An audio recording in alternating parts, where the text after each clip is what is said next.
Okay. Ladies and gentlemen, my name is John Moser. I'm professor of history and chair of the Master of Arts, American History and Government program at Ashland University. And I'm here to welcome you to another episode, our start of spring episode of Documents in Detail, Teaching American History's webinar series, in which we bring together thoughtful scholars to have a conversation about historically important documents. We encourage all of you joining us today to participate in that conversation by submitting questions via the chat box, and we will try to get to as many as possible. Within the next week, you will all receive an email with a link to request a certificate of participation, as well as a link to the archived video and audio from today's program. The speeches, letters, and other writings that we're using for this year's webinars are all drawn from our book, 50 Core American Documents. Too bad it's not conveniently located next to me. I'd be holding it up and showing it to you. But these documents are also available at the Ashbrook Center's voluminous document database, which may be found at tah.org. The subject of today's program is Woodrow Wilson's 14 points message, and to help discuss it are Dr. David Krugler, professor of history at the University of Wisconsin at Platteville, and Dr. Thomas Knock, professor of history at Southern Methodist University. Thank you, gentlemen, for joining us. I hope my barking dogs don't come through the microphone. That's why I've started. You're having a Cookie Roberts moment. There you go. So let's start off with a straightforward question. We have a group of most, if not all, teachers. Why is this book?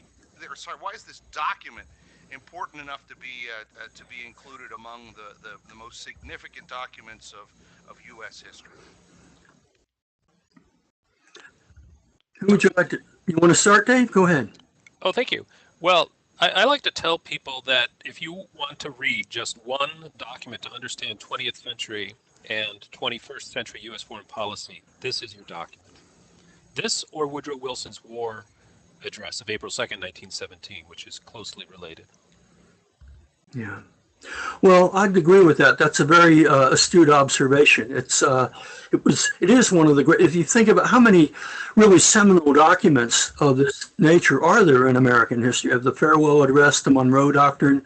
Then I think you have to move up to the 14 points, maybe the Open Door Notes, possibly, and then after that, the Truman Doctrine, I suppose, or something like that. So there aren't many that go in that pantheon, but this is important because of what's 100 years ago now, and it was America's blueprint for a new world order, basically, at the end of the most catastrophic war in human history to that point.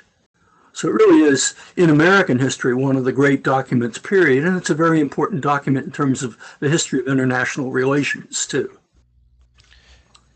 So, yeah, we've got, unlike many excerpts of this message that we often find, I particularly like this one because it includes these critical first several paragraphs, which are often left out, and I think which are helpful in giving us the context for this. So, tell me, each of you, a little bit about what's going on. What's the impetus for Wilson giving this address in the first place? Please go ahead, Tom. Okay. Well, you can't understand the 14 points if you don't know that. That's the best question to start with, I think. And it's basically the fact that you have a revolution taking place in Russia. In March of 1917, the Tsarist regime was overthrown by a moderate democratic socialist government that didn't last very long, in part because it stayed in the war and no country suffered in World War I more than Russia. That government was overthrown by the Bolsheviks in November of 1917, and they did that, and they started taking steps to pull Russia out of the war. And then they published a series of secret agreements, secret treaties that the Allies had been a party to for dividing up the territorial spoils of war after that. And so it fell to Woodrow Wilson to articulate why keeping this war, staying in this war to the bitter end was an important thing to do. The war was still worth fighting, and so it was a series of war aims, in a sense, a blueprint for a new world order, and the document to shape the peace to come. There are about half the 14 points are about territorial arrangements, and about half have to do with kind of bigger issues, in a sense, for reforms for international relations. So, in any case, some scholars back some years ago used to say that this was a matter of Wilson versus Lenin, that the U.S. and the Soviet Union came onto the world stage virtually simultaneously. Wilson with the 14 points and League of Nations and all that, Lenin with the call for international socialist revolution. And some historians used to, not so much these days, interpret that as, in a way, the ideological seeds for the Cold War later on. So there's that to it as well. I would add that this is also Wilson versus the Allies. And even though the United States is on the Allied side at this point, though calling itself an associated power, I think what we see Wilson doing here is trying to get out ahead of David Lloyd George and Clemenceau and Orlando, the president of Italy, and say, look, we are not going to have a peace that resembles the vengeful territorial grabbing pieces of past in Europe, which have sown the seeds for future wars. And the Allies' conditional acceptance of the 14 notes, we can see that they sense Wilson trying to frame the peace before they can get a chance to do so. Yeah. Yeah, that's. I would agree with that also. Most of the 14 points, the half a dozen that we're really focused on, Wilson had begun thinking about and iterating prior to the United States even getting into the war. Very early on in the domestic scene in the U.S., there was an internationalist movement, as there was in Great Britain, less so in France, that began to talk about these things, about how to avoid this kind of catastrophe, help to avoid this sort of catastrophe in the future with setting up some kind of machinery for regular international consultation, and to bring about international, not disarmament, but reduction of arms, processes for avoiding war before what we would call, I guess, conflict resolution today, with arbitration agreements, that sort of thing, and things as well like open covenants, openly arrived at, freedom of the seas. That was an American issue aimed at the British, and the issue of international trade. Wilson was the first freer trade president, and what's it, the fourth, I think, of the 14th point, the lowering of economic barriers and striving to bring about an equality of trade in international relations as well. Yes, that's an appropriate point to bring up the question we got from Dustin, who asked that lots of historians, here he's really referencing the William Appleman Williams thesis, argue that commerce and trade drive U.S. foreign policy. To what extent is that evident in this document? And certainly in the third point, we do see Wilson, the free trader, as Tom put it. We want the removal, Wilson said, so far as possible, of all economic barriers and the establishment of an equality of trade conditions among all nations consenting to the peace and associating themselves for its maintenance. So we do see embedded in the 14 points this attention to trade and lowering barriers, though we should note Wilson was of the party that had long called for the lowering of tariffs, the Democratic Party. There's also implicitly a statement about self-determination in some of the territorial arrangements, too. And that's an issue that the Bolsheviks really seized upon as they came to power. But it was something that was alive in United States, too, certainly with Wilson's anti-imperialist language, in any case. But this, I'm sorry? I'd like to go back, if possible, to some of this preamble here. Wilson spends the first few paragraphs really addressing himself to the negotiations taking place at Brest-Litovsk. Yeah. And for something that has had for a speech that has had a reputation for being anti-Lenin, this does sound in many ways very friendly to at least the Bolshevik negotiators, right? The negotiations have been broken off. The Russian representatives were sincere and in earnest. They cannot entertain such proposals of conquest and domination. So Wilson seems to be wanting to draw a contrast between the wicked German imperialists who just want to keep whatever territory their troops have taken, and the Russians who simply want to have self-determination. Is that I think, yeah, that's absolutely the case. I mean, Dave said earlier, this is also a case of, I like the way he phrased it, Wilson versus the Allies. That's where this is probably the most acute because of those secret treaties, that it was undermining devotion to the Allied military cause. And he made a couple of speeches before the 14 points in mid-December, I guess it was, of 1917, just a month before the January 1918 speech, in which he expressed his displeasure with the Allies, that if they had responded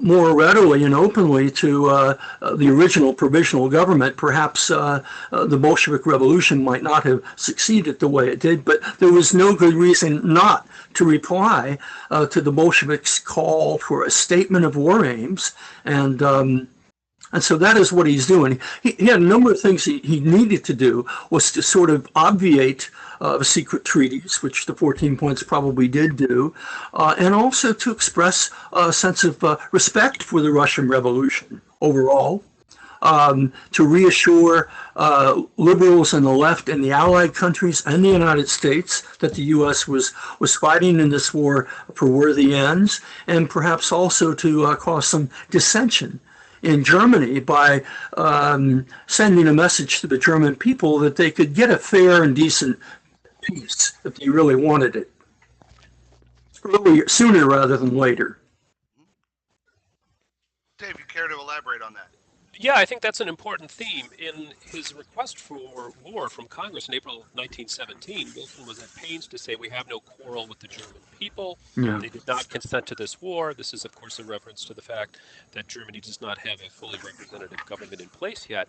And he reiterates that in the 14 points. He wants to make it clear that the plan for peace does not include retribution for Germany, but rather it is a pathway for Germany to join the community of peace-loving nations, which will be this general association of nations, as he calls it in the 14th point, what we of course know as the League of Nations.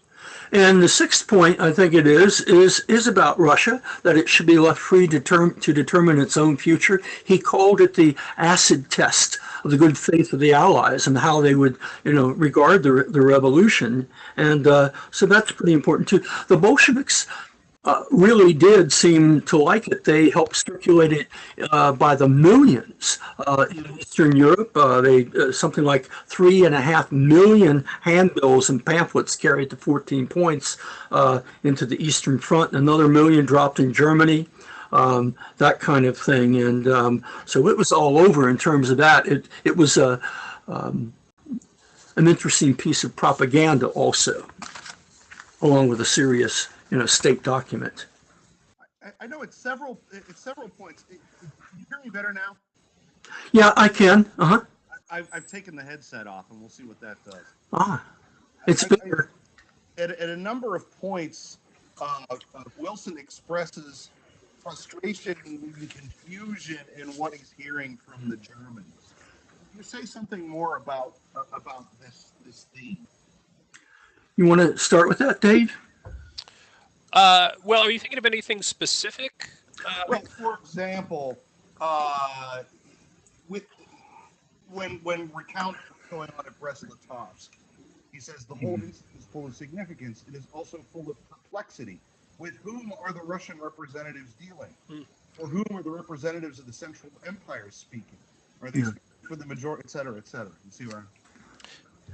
Yeah, I think this is Wilson's attempt to further drive a wedge between the German people and their leaders, and I think it shows that Wilson does not have a realistic understanding of what goes on within nations when they're at war, and that even the president of the United States' ability to shape domestic politics in another country is limited. That German nationalism and patriotism is really going to blunt any effort on his part to undermine the German government.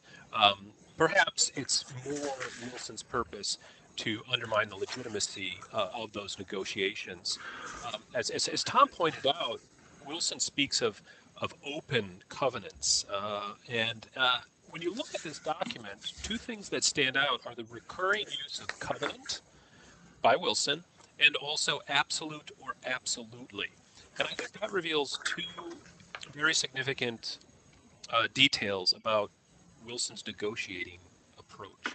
One, why does he choose to call these covenants rather than agreements or peace treaties or pacts? They're covenants because they need to be sacred and unbreakable, and only the United States can broker such covenants. And second, by calling for absolute covenants or absolute openness, Wilson shows that he is not one partial to compromise, and that he is going to insist on getting his way. Now, during the Versailles peace proceedings, he must make concessions. He must compromise with the Allies. But interestingly, perhaps ironically, he's in no mood to compromise then when he returns home. And that's evident in that corollary document that was attached, the debate on whether to ratify the Versailles Treaty with the League of Nations covenant attached. Tom? Yeah. Well, I think he is questioning the motives of the Germans, that they're going to stay there in Russia. There's also, in addition to the ideological issue, a practical matter of the military crisis that is involved in this as well. When Russia pulls out of the war, that frees up something like 40 divisions. A division is, depending on what country you're talking about, anywhere from 10,000 to 15,000 infantry. So multiply that by 40, that you're going to free up to move over to the Western Front. And the Germans launch this incredibly ferocious spring offensive that they come within a hair of victory before the Americans begin to arrive there in prodigious numbers into the summer of 1918. So I think we have to keep in mind also that this is a kind of rhetorical device as well, because there were serious concerns about the solidity of the Allies in the face of this military crisis. We couldn't get them there any sooner than we were able to get them, and this was going to have to suffice in the meantime. In a manner of speaking, anyhow. To build off, I'm not sure exactly about the negotiation, because you're not exactly negotiating. You're declaring certain war aims here, and it really did fall to Wilson to do that. Lloyd George was forced into the speech he made just a few days before that by British Labour, and that was shaped as much by domestic politics as anything else. Not really quite the case in Wilson's situation, that he wasn't necessarily compelled to the way Lloyd George was for domestic political reasons, although it's not absent entirely. But this is a way to address the world political scene, I think, rather than a negotiating posture. yeah, and I mean, the timing of the 14 points is very crucial. I mean, it's January of 1918, and as Tom noted, U.S. forces have not arrived in large numbers, not to make any difference really on the Western Front. So Germany able to deploy so many forces with Russia's withdrawal creates a dire situation for the Allies. And I think that's one of the factors in the Allies looking askance at the 14 points, because Wilson is dictating rather, well, no, really ambitious terms for the peace, and yet the United States has not contributed to the end of the war in any meaningful sense yet. Yeah, that's a good point. Also, for every American who shed blood, who was killed in World War I, 47 French and British troops lost their lives, or Allied troops. That's a big disadvantage from that standpoint, I think. Anyhow. Let's talk about some of the individual points here. A few of them have already been mentioned. Open covenants of peace openly arrived at. But this actually, mentioning this leads me to question something that I think you said, Tom, or maybe it was Dave. But the idea that I think it was Dave. The only America could create covenants. What you mean by that? Yeah, he says this is the American program, the only possible program. He phrases it that way. That's a bit of boilerplate, I think. But one thing we have to keep in mind is I don't want to get you off open covenants because it was perceived as one of the causes of the war, the secret agreements that established this balance of power, which worked just fine until it was no longer in balance and it crashed in a catastrophic way. And we have to remember the psychological impact that the First World War had on people. It was far greater in a way than World War II. We don't think about that so much because World War II is such a bigger war and it eclipsed it. But you had nothing remotely comparable to the First World War until it happened. And it was a total disaster. I mean, civilization looked like it was going to be ruined, that you could never atone for this magnitude of destruction. And here the Americans are in a position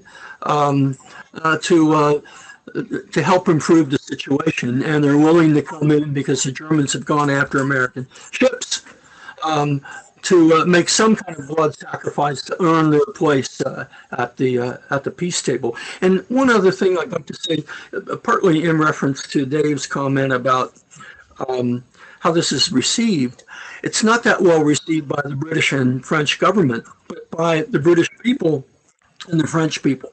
And most Americans, it's hailed as, a ray of light coming through in the darkness, that there's some sanity here, some ideas, new ideas, to try to make things better in the 20th century, dealing with this catastrophe brought about by circumstances at the end of the 19th century.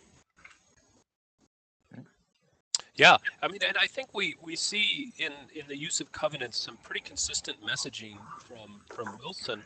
I would go so far as to say Wilson began this war playing a dangerous game. It was weeks after he issued an official statement of neutrality for the U.S. government and asked all Americans, including newly arrived immigrants, to be impartial in thought and deed in these times, as he said, quoting Thomas Paine, that try men's souls.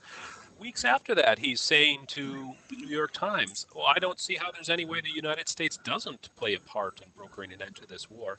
And he's saying that not because he's angling to get the United States into the war, but he believes the United States can dictate terms from a position of superiority because of its form of government, and that it can provide an end to this war and create circumstances that will prevent future wars. So we see this in the speech Peace Without Victory, which is in January of 1917, just about a year earlier and before U.S. entry, and it's in his war address. And covenants is just the way to encapsulate what he's been driving at. He uses covenants a lot at that time, and he used it earlier on in his life. You don't see it so much in other situations in his presidency. I don't know if he's really attempting to dictate, but he is laying out progressive war aims. And lots of people, millions of very well-informed, bright people who are active in American politics think that it's certainly a potential solution worth trying. The one thing that the Republicans don't care for too much is the issue about trade, because the Republican Party is a high tariff party in that sense, and they worry about cheap European goods washing up on American shores, that sort of thing. The one of the 14 points, the single one that the British object to the most, is freedom of the seas, because that is aimed at the British. It's not aimed at the Germans owing to submarine warfare. So, the Germans didn't start submarine warfare until, February of 1915, but the British pretty soon after August began instituting the blockade. of Northern Europe and interdicting American trade. That's where the phrase freedom of the seas first was heard in American politics. The French weren't specifically dubious, but they were generally so. You have that famous quip of Clemenceau, God gave us the Ten Commandments. Woodrow Wilson gives us his 14 point. God gave us the Ten Commandments and we broke them. Wilson gives us his 14 points. We shall see. So, Dustin Supposedly Baker he has said that. Dustin Baker has a question. I know that Dr. Knox stated that this debate led to ideological influences that eventually impacted Cold War policy. To what extent might opponents of the Versailles Treaty have been concerned about extreme military expansion, possibly similar to a concern eventually presented by President Eisenhower regarding military industrial complex? You want me to respond to that? You want to, Dave? Go ahead, Tom, and then. Well, what I would say about that is Wilson's most admiring allies for up to a certain point were people who had a big influence on his thinking. When you talk about lowering national armaments to reducing them to the lowest point consistent with domestic safety, establishing procedures of arbitration, machinery to solve international disputes without resort to arms, those kinds of things. Wilson agrees with that entirely. I think he believed that if you had a successful League of Nations established, you could avoid some of those pitfalls, some of those causes that got you too quickly to the tripwire for war. In fact, when he was out on his 3-week tour trying to drum up support for the League, he talked in that mode. He actually, when he was campaigning for the League, he pointed out that 2/3 of the entire covenant of the League of Nations has to deal with arbitration, what we call conflict resolution, and on things related to lowering armaments, national armaments among all the membership of the League. And so, and he didn't use that phrase about a military-industrial complex, but he used words to that effect in several of his speeches. If we attempted to go it alone, that's what we would have to do. Yeah, I to build off Tom's great answer, I think that it's supporters of the League of Nations who believe this is a check on military expansion, and that by having collective action to secure the peace and collective unity acting as a deterrent to aggressor nations, all nations will need less arms and less of a standing military establishment. I think for opponents of the League of Nations, especially the so-called reservationists, those who were willing to act on the Versailles Treaty and even join the League of Nations if certain changes were made, they're worried about infringement of American sovereignty, that the League of Nations might dictate terms or limits on what the United States had. And so you see one of the reservation points is that Lodge puts forward from his block is that the U.S. will get to decide what sort of disarmament it will undertake. Absolutely. I think that when all is said and done, that's what the League, what ratification of the Versailles Treaty and our not joining the League foundered on. And that's a question of sovereignty, that because the Covenant of the League of Nations would at least implicitly, in certain, well, not so implicitly, but not quite explicitly, put the brakes on unilateralism.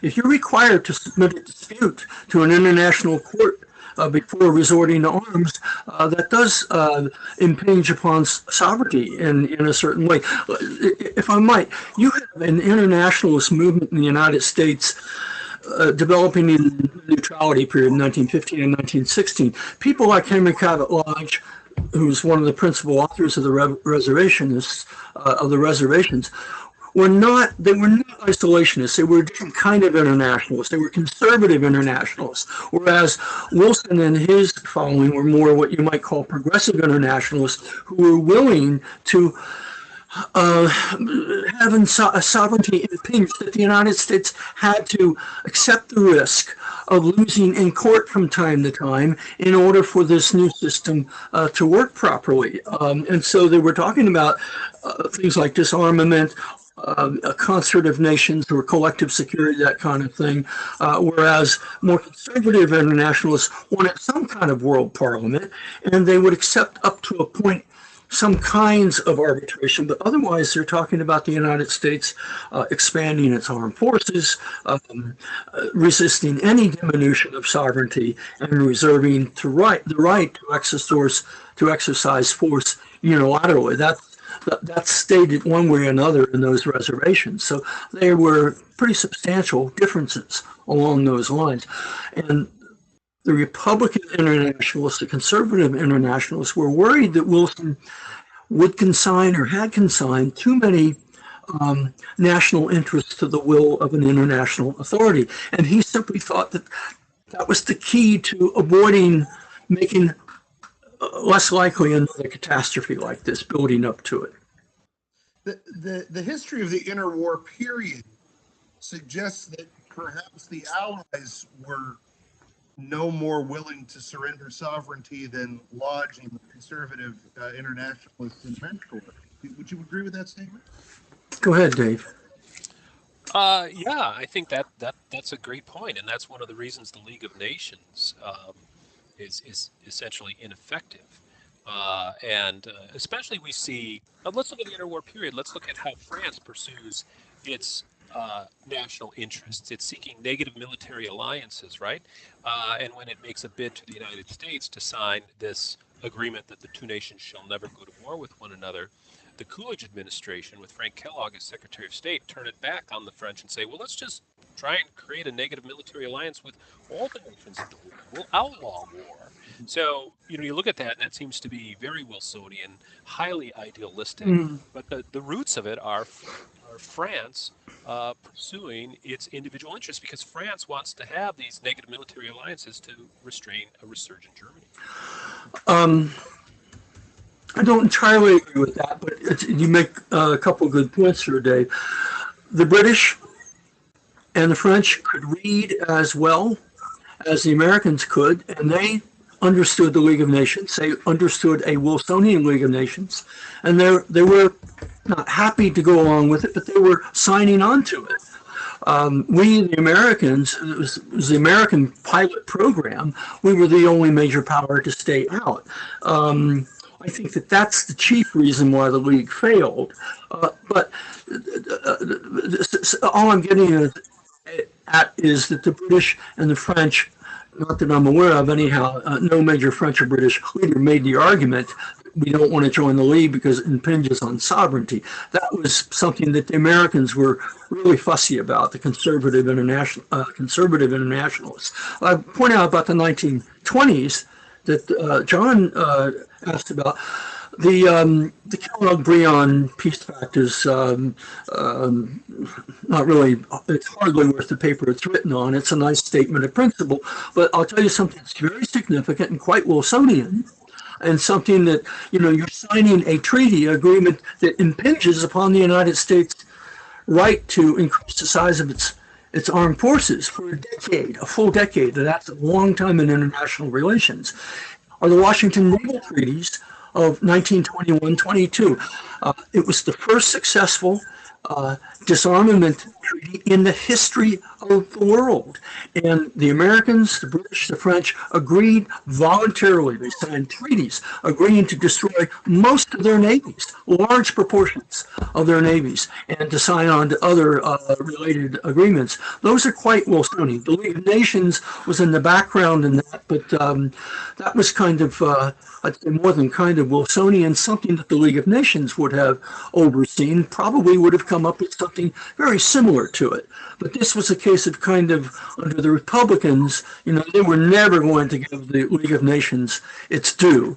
And I say Republicans because there was a partisan dimension in this also, although fundamentally I think it failed owing to authentic differences, this divide over competing forms of internationalism. Another question, approximately what percentage of the Senate represented each of the following points of view?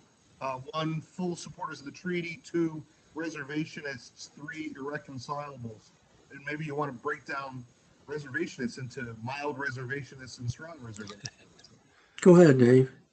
Well, I think where do you get the enough votes to block it? So it's the irreconcilables that are the smallest block, but joined with both wings of the reservationists. They prevent the supporters. I believe it, and Tom, correct me if I'm wrong, that the supporters uh, were the largest block, but they couldn't get to Yeah, the two-thirds. they need 2/3. Yeah, that's an interesting point that you both address. It has a lot to do with domestic politics. And a problem Wilson had that he helped to create. Um, he enjoyed majorities, Democratic majorities, 6 out of 8 years. And he was arguably up to that, not until you get to Franklin Roosevelt, you get somebody who was as successful legislatively as Wilson. Federal Reserve, Federal Trade Commission reduced the tariff by 40% across the board. The first 8-hour day law for railroad workers, 400,000 people got the 8-hour day virtually overnight. Federal restrictions on child labor, a truly, literally progressive tax schedule, all those things in one term, plus the Brandeis appointment.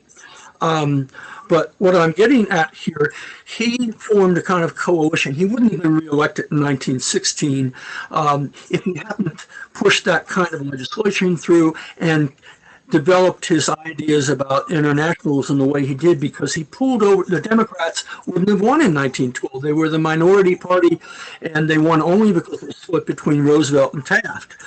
By 1916, Republicans are patching things up.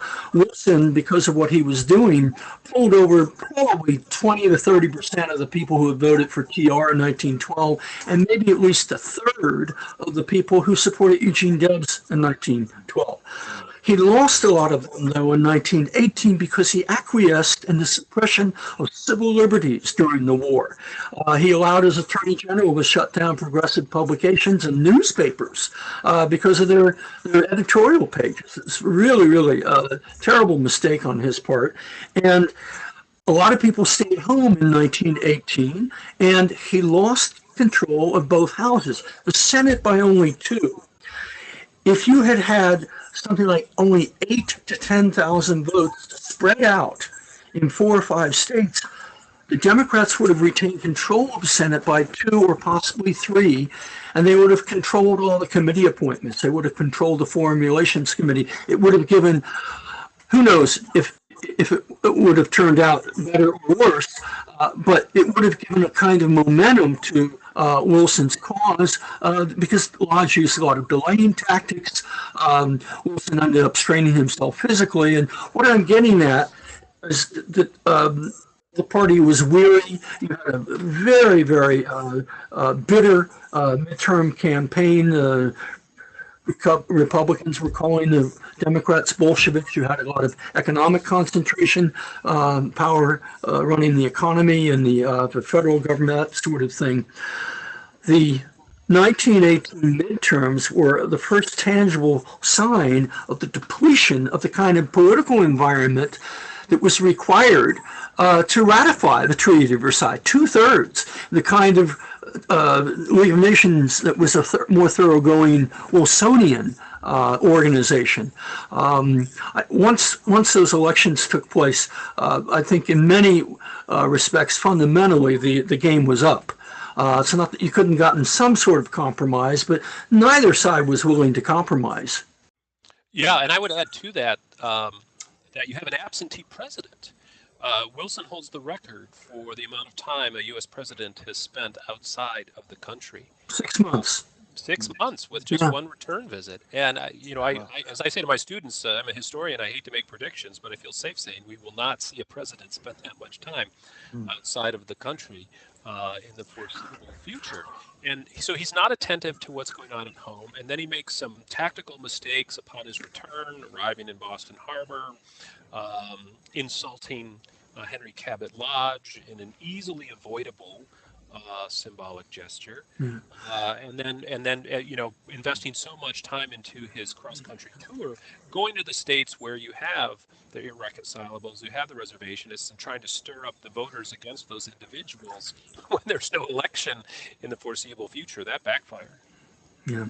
Some of those things were of his doing. The thing with Boston, that was a big success on one level. 200,000 people came out to welcome him. He didn't really arrange that. That was done by his assistant Tumulty. And before he knew it, he was committed to that. And he didn't really want to make a big speech, but he felt he had to. He's coming back from this big peace conference. Some of this, the reason he stayed so long has to do with the state of transportation then, too. But he clearly stayed too long. He may well have been better off if he could have delegated some of his. I think he did.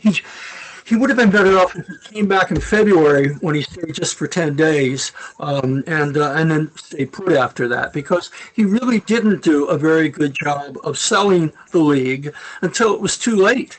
I mean, you're talking September of 1919. He should have been doing more of that during the war. There's not very much.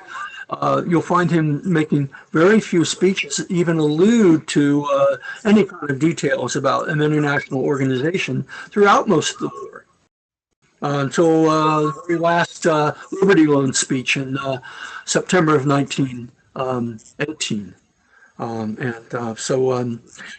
He was a great public educator, but he failed in that regard on the thing that mattered most to him. Hmm. Can we step back a little bit and talk about Wilson's influences? I'm sure these weren't ideas that were original to Wilson. Whom did he read? Who really were progenitors of ideas such as self-determination and the League of Nations? John, this is something you know more about sure. than I do. Yeah. The Brits were ahead of us. There was something called the Union for Democratic Control, which came into being very, very early in the war. A lot of British political intellectuals who came up with some of these ideas. As I was stating before, you have a really important internationalist movement coming together in the United States. It's an outgrowth of the establishment of The Hague in the late 19th century. There was a development of interest in arbitration treaties, bilateral arbitration treaties prior to the war, those kinds of things. But you had in the U.S., one of the first groups was really led by Jane Addams. It's called the Women's Peace Party, that developed a kind of manifesto on a new internationalism that Wilson considered really one of the most important formulations by any group. The League to Enforce Peace, which was the organization William Howard Taft headed up, which was the leading conservative internationalist group, and the one with the biggest organization, hundreds of thousands of dues-paying, well, I overspoke there, tens of thousands of dues-paying members and chapters in most of the states. You have an organization called the American Union Against Militarism that put out its ideas. The American Socialist Party, which was an ongoing, operation at that time. The Republicans and Democrats together kind of pulled the rug out from under an active socialist movement. TR and Wilson did more to end that than anything else. But there was a really pretty deep pool of ideas, and Wilson's contribution was as a synthesizer and a grand propagator of these basic ideas that he began articulating in a serious way as early as 1960.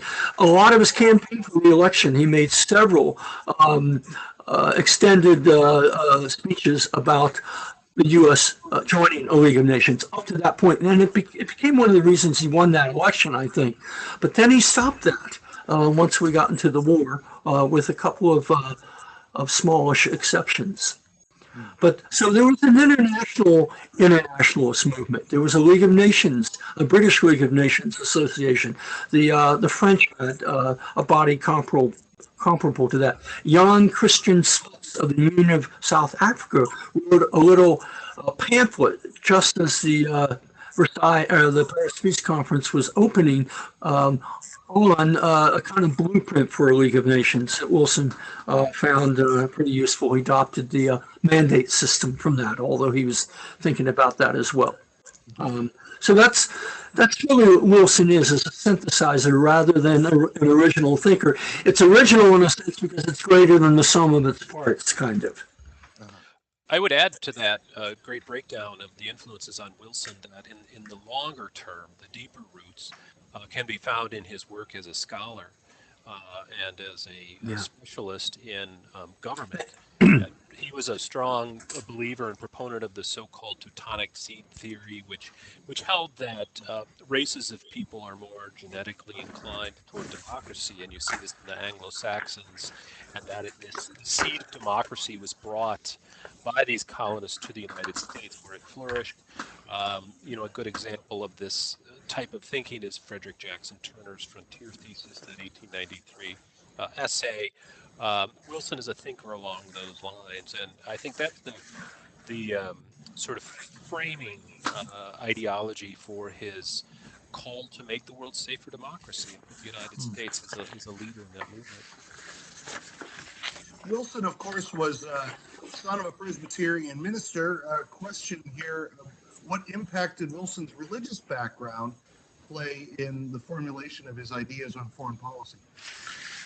You want to go ahead, Dave? Want to take that? Sure. I would say it had a very strong influence on his foreign policy. And just to come back to his frequent use of the word covenants, as a devout Presbyterian, Wilson is not using that word lightly, and he wants to invoke the covenant of God with Abraham and get the people thinking that just as Christianity, among other faiths, of course, is based on that covenant, so too must this new world order be established on it. This is not a temporary agreement. This is something that will be permanent and binding. He could have chosen to take it in a Lincoln-esque direction, right? He could have talked about the ties that bind and gone sort of to a secular view that still references the exceptionalism of the United States and the durability of its representative government, but he chose to use overtly religious language. One thing about that, if you look at the presentation speech that he gave when he presented the first draft of the Covenant of the League of Nations to the Paris Peace Conference, he does take the Lincolnian approach to that. If you read that language, there's no indication of a covenant with God with that. I'm a little bit of an outlier when it comes to the issue of religion and Wilson. There was a Presbyterian covenantal religious tradition that he imbibed as a younger person. He was deeply religious. I'm probably one of a small number of people who really don't think that had all that much influence on his politics, although he certainly was a devout Christian and believed in God.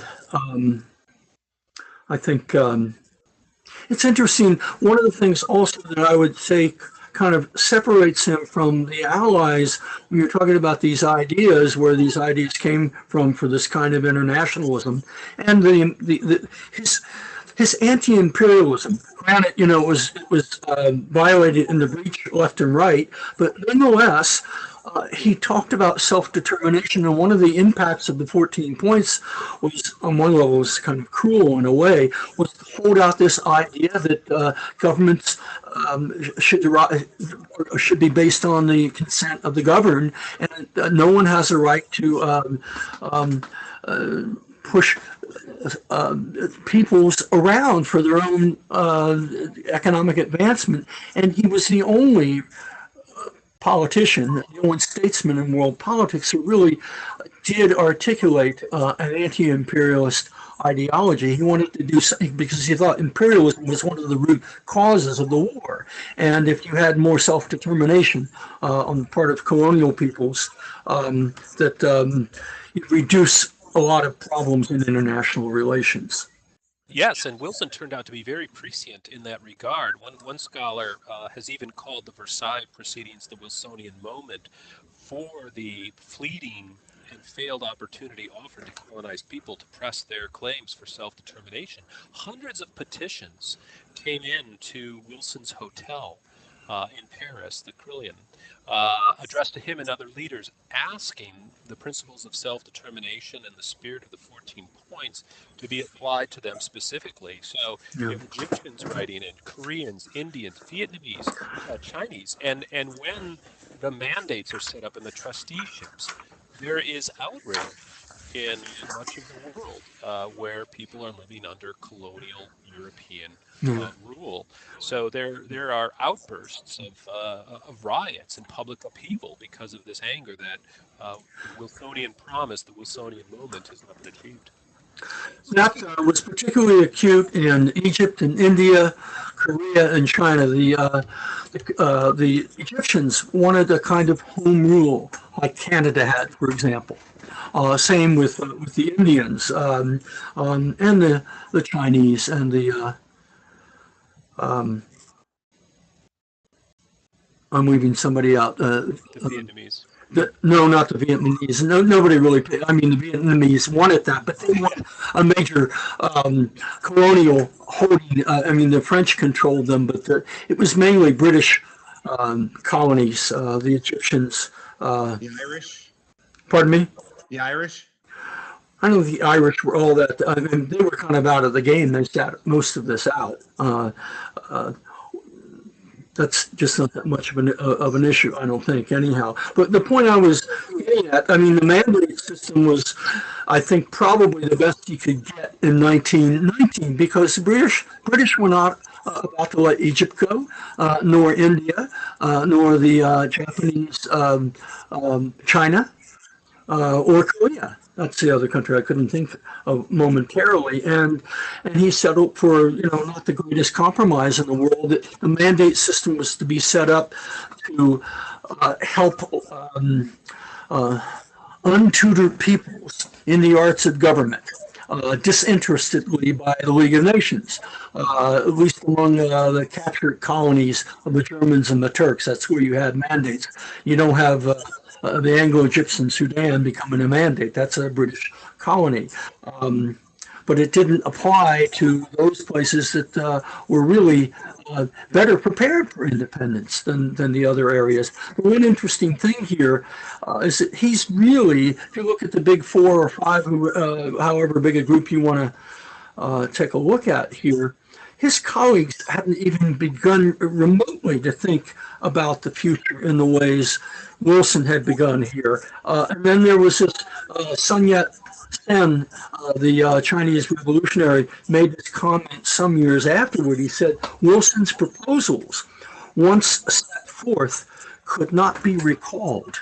That is to say, he's the president of the United States. And he's the guy who let the genie out of the bottle. And it's not going to come to fruition until it's going to take another world war, basically, before you have anti-colonial nationalism really succeeding on a large basis. And Wilson, was the original quasi-author of that idea, even though it was deeply, grievously compromised at the time. On this question of the promises of the 14 points versus the reality, of course, 10 months after Wilson gave this speech, the Germans sued for peace on the basis of the 14 points. They would claim later, after seeing the terms of the Treaty of Versailles, that they had been betrayed. Were they right? Go ahead, Dave. Well, I mean, the Germans had legitimate complaints about several articles within the Versailles Treaty.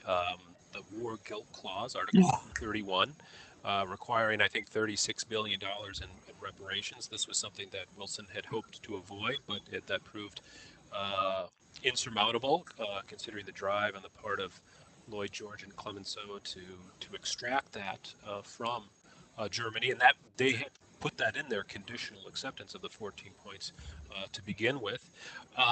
You also have the call for Alsace-Lorraine to be returned to France. That's one of the 14 points, of course. Yeah, that's in the 14 points. So for the Germans to say, we want to use the 14 points as a basis, and then say we were betrayed is disingenuous, since that point about Alsace-Lorraine, which proved to be It's right there. cause Yeah. of great anger in Germany, and exploited, of course, by Hitler and the Nazis later. So I think they overstated their betrayal, but they had legitimate grievances, and Wilson had tried to avoid that vengeance. Two things. One, we talked around the edges on this a little while ago about the impact of the 14 points.